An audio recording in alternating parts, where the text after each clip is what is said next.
Minasan, balik lagi bersama aku Nefertari Vivi di sini dan selamat datang juga di channel Animeope. Nah, di konten kali ini aku mau ngebahas salah satu karakter yang sampai saat ini masih menjadi misteri di kalangan para fans One Piece.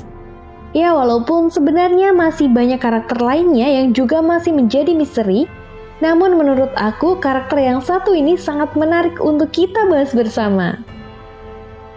Nah, dia adalah Panglima Kong. Yap, salah satu karakter yang meskipun jarang diperlihatkan baik di anime atau di manganya, tetapi jangan salah ya guys. Meskipun dia banyak bergerak di balik bayang-bayang organisasi Angkatan Laut, Panglima Kong memiliki peran penting bagaimana organisasi Angkatan Laut ini masih bisa bertahan hingga saat ini dan berjuang menghadapi para bajak laut yang terus bermunculan. Lalu sebenarnya apa sih peran penting dan kekuatan Panglima Kong di dunia One Piece? Oke deh, sebelum masuk ke pembahasannya, jangan lupa untuk like video ini ya guys. Sebagai dukungan kalian semua untuk channel ini ke depannya, dan tentunya biar aku tambah semangat lagi ngontennya. Nah, jika sudah terima kasih banyak dan yuk tonton videonya sampai selesai ya. Let's go!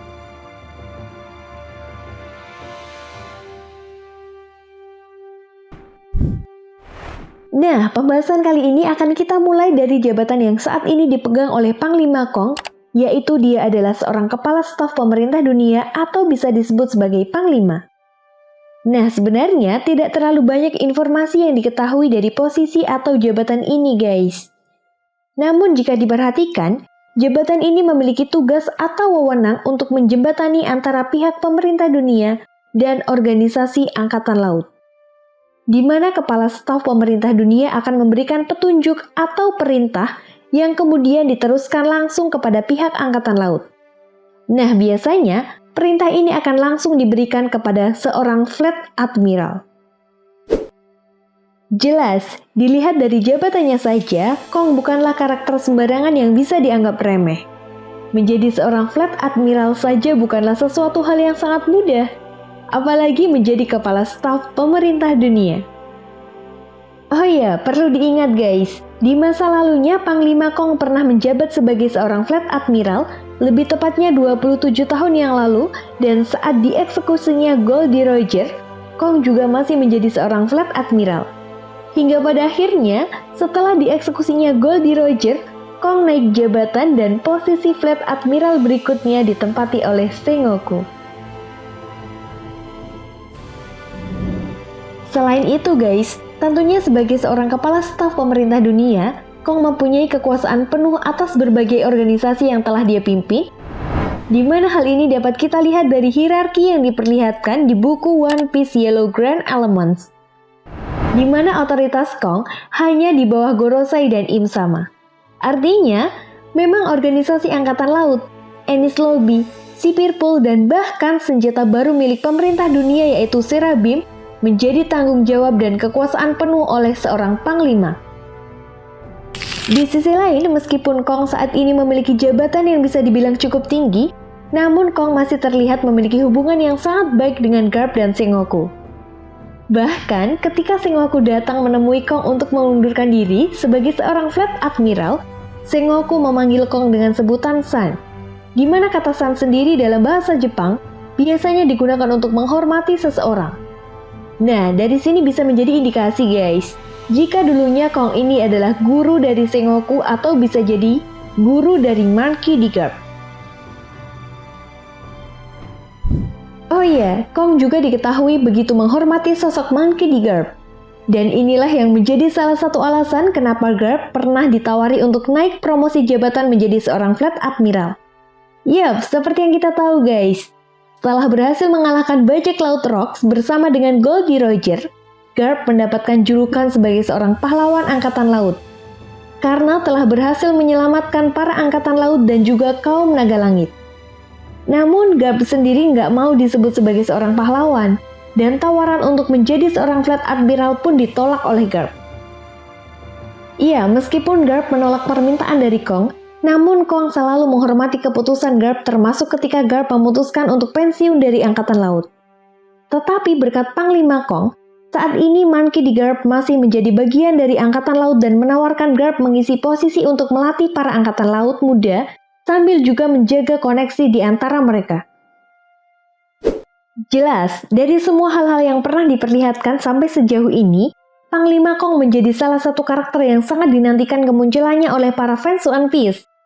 Apalagi mengenai kekuatannya, apakah dia pengguna kekuatan buah iblis atau tidak?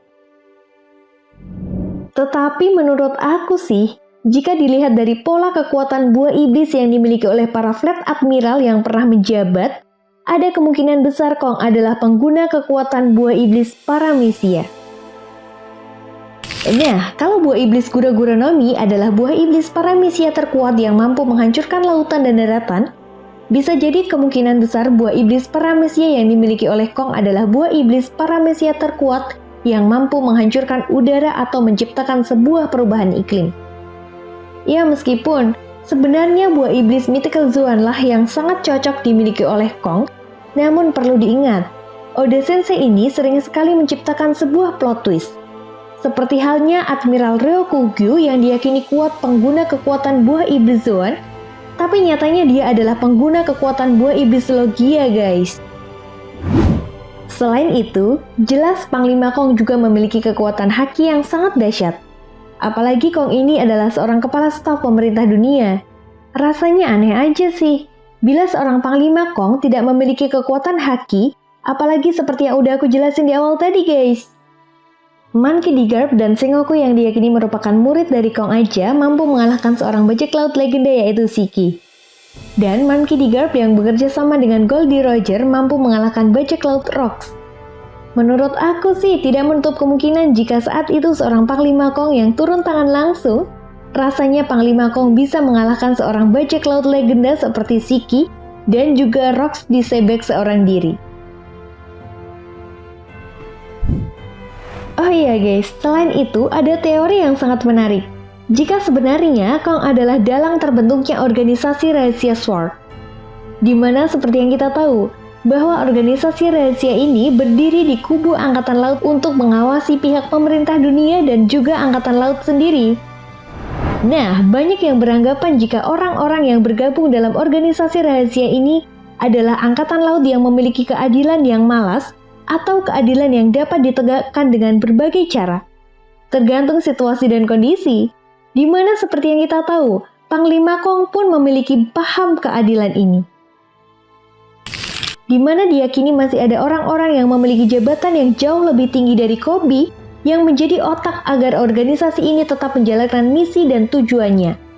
Dan menurut aku, orang yang mampu melakukan semua itu adalah orang yang memiliki akses antara pihak pemerintah dunia dan pihak Angkatan Laut.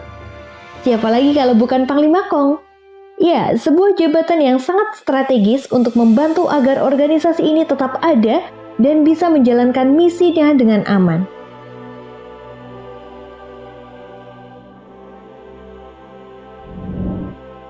Oke guys, itu tadi merupakan pembahasan mengenai kekuatan seorang Panglima Kong dan jabatannya sebagai seorang kepala staf pemerintah dunia.